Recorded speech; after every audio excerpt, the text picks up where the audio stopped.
بسم الله الرحمن الرحيم. السلام عليكم ورحمة الله وبركاته. ازيكم حلوين؟ يلا كده ان شاء الله نبدأ فيديو جديد كده. وحشتوني والله. يومكم خير وبركة ان شاء الله. يلا كده نبدأ فيديو نعمل صينية رواني حلوة قوي. هتبقى تنفع تتاكل باردة، طبعا ساقعة حلوة قوي في الحر ده برضو. بس بصراحة يعني دايبة دوبان كده، ان شاء الله هتجربوها وتعجبكم. شايفين؟ يعني عاوزة اوريكم بس يعني هي ما تعرف بقى، يعني شوفي لي بقى ان هي بسبوسه. آه تقولش بقى بسبوسه، تقولش بقى اللي هي رواني. يعني هي بصراحه جميله، رواني بس مظبوطه وحلوه، ان شاء الله تعجبكم. هي شوف بقى، حتى بعد ما الصينيه هي كده لسه سخنه كمان، بعد ما طلعت كمان يعني ما حدش بيستنى طبعا. شايفين كده؟ يعني سهله جدا وطريقه حلوه قوي ومظبوطه ومقاديرها حلوه تمام كده. احنا بس بنحط اللمسه الاخيره اللي هي جوز هند مبشور كده وفوق الوش وفورماسيل كده، يعني اي تزيين بقى تزينيه تعجبك، يعني من غير حاجه، هي كده حلوه وطعمها حلو. يلا بقى نبدا الطريقه والمقادير. تمام. شايفين بقى من قريب يعني كده بعد ما بردت شويه بقى، يعني هي بصراحه شايفين، انا عاوزه اوريكم ان هي يعني حلوه بجد، هي مظبوطه وحلوه شايفين شكلها يعني مفروله ازاي من كتر ما هي حلوه وبتدوب دوبان كده اهو. يعني كلها كده، كلها نفس الطعم، يعني نفس الطعم كده. مهما ما عملت فيها كده، هرستيها عملتيها، هي جميل. تمام. نيجي بقى نجيب بقى الطريقه والمقادير.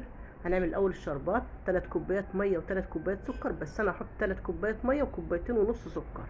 انت بالنسبه لك حطي 3 كوبايات سكر لو عاوزه تعملي زيي، متحبش المسكر قوي، يبقى 3 كوبايات ميه كوبايتين ونص سكر. هتدوبيهم كويس كده شويه الاول قبل ما تحطيهم على النار، عشان بس البوله مليانه قوي، هدوبهم شويه. وبعد كده عصره ليمونه، وبعد كده احطهم على النار يغلوا 5 6 7 10 دقايق، 10 دقايق بالظبط. سيبك بقى من 5 دقايق و3 دقايق دول. تمام كده. هنجيب بقى 4 بيضات. خلي بالكم يا جماعه من البيض في الحر ده قوي، لازم تجربوه واحده بواحده الاول. ومعلقه فانيليا بقى صغيره كده حلوه، صغيره بس مليانه يعني حلو. تمام كده. وبعد كده بقى نضرب ضربتين بالمضرب عفوا، كده كمان ضربتين اهو. بعدين بحط بقيه معلقه خل كبيره حلوه كده، عشان بس زفرت البيض وعشان تفتح اللون الخليط. وبعد كده حطينا كوبايه سكر. خلي بالكم المقادير انا بقول بالراحه اهو، يا رب كده حد يراعينا يعني، شوفنا يعني ان شاء الله. بعد كده بقى نص كوبايه جوز هند، نص كوبايه صغيره، هو مج الشاي الصغير نص كوبايه، يعني 3 معالق ونص كده، 3 معالق 4 معالق براحتك. يعني ممكن تحط كوبايه، في ناس بتحط كوبايه براحتك، هي رواني تقبل اي حاجه. دي شعرة ملح كده على طرف صبعك. تضربي بقى بالمضرب، ممكن تعملي في الخلاط، بس هو انا بحب اعمل كل حاجه في المضرب يعني. بس الطريقه دي مظبوطه فعلا جدا. والرواني محبوبه يعني حلوه، يعني هي حلوه، اللي هي كيكه ولا هي بسبوسه بس حلو. دي بقى احنا هنعملها النهارده بعصير البرتقال مش باللبن. يعني دي كوبايه عصير برتقال مركز، ممكن تحطي عليها لبن، ممكن تحطي لبن بس، ممكن تحطي زبادي. انا عملتها قبل كده باللبن برضو، طريقه حلوه كانت جميله جدا. دي بقى نص كوبايه سمنه سايحه. هي طبعا كده كده هي سايحه، انا كنت لسه مسيحاها اصلا زبده. ممكن تحط زيت، بس انا مش بحب احط زيت، بحب احط سمنه في الرواني وفي الكيكه والحاجات اللي زي دي. يعني الكيكه ممكن اعمل سمنه على زيت، ممكن برضو تحط سمنه على زيت، بس انا بحب اعمل الرواني بالسمنه، لانها بتبقى طعمه كده حلوه كده. تمام كده. حطينا بقى نص كوبايه سمنه، و4 بيضات، كوبايه سكر، نص كوبايه جوز هند مبشور. ضربنا كله ده في بعضه اهو، وكوبايه لا كوبايه عصير برتقال. جميله قوي بالبرتقال، جربوها ان شاء الله هتعجبكم جدا بالبرتقال. هي رواني في كلتا الحالات بتبقى حلوه باي طعم تعمليه. تمام كده. ده برتقال مركز، ممكن تحط عصير برتقال ميه، لان انا بجيب البرتقال ايام البرتقال وبضربه في الخلاط في كيس واعينه في الفريزر. ده بقى كوبايه دقيق. شايفين المقادير بالترتيب اهي، كوبايه واحده دقيق، ونفس الكوبايه تعايري بيها ايه، صينيه البسبوسه او دقيق السمولين. ده باكو باودر كيك شيف، باكو على بعضه. تمام كده. اضربي بقى الدقيق كده، اختفى اهو. تمام. بسم الله ما شاء الله عليكم وعلى اللي هيجربها ويعملها ان شاء الله. كده تمام. نزلنا بس اللي في الجنوب كده علشان ايه، المضرب بيجيبها من اولها لاخرها كده. وبعد كده بقى نفس الكوبايه اهو دقيق السمولين او دقيق السميد او دقيق سميد البسبوسه من عند العطار. انا بجيبه سايب من عند العطار، النص كيلو تقريبا ب15 جنيه، وانت هتاخدي منه كوبايه بس.